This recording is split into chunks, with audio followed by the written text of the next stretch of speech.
مرحبا بكم أعزائي المشاهدين في قناتي أحمد فايد، وأشكركم على 11 مشترك، إن شاء الله يزيدوا.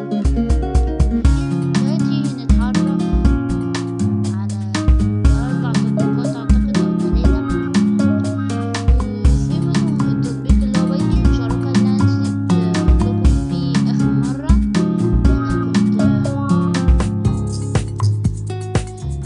أنا كنت بشرحه عشان كان عندي الواد ده بروح فيه في حتة فما لقيتش دلوقتي. مش عايزة اطول الفيديو. نبدأ. اول تطبيق انا لكم ازاي تستخدم بيت المشاركة. اولا لازم تدوس على اي برنامج زي ده، تدوس هنا مشاركة الروابط، هيجيب لك واجهة بالشكل ده. تدوس على الرسائل القصيرة، تروح انت عامل كده، تروح انت ناسخ كله انا هنسخلكم كله.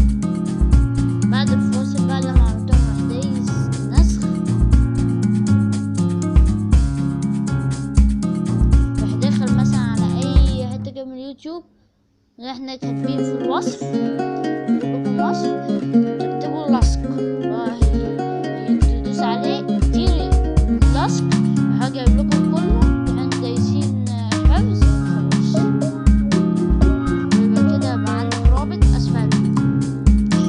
التطبيق التاني طبعا هحطلكم رابط برضه بيت المشاركة تحت عشان لو حصل اي حاجة. التطبيق التاني اسمه ترجمة صوتية عشان تترجم وانا حاول اي حاجة انجلش.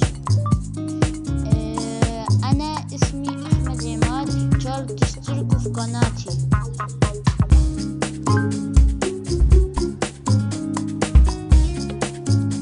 بس انت تستنى شوية عشان تدخل. My name is Ahmed Diamondacto in the Fallopian. ده ممكن تغير اي لغة عشان تدوس اسباني اي حاجة. انا هحولهولك بس يبقى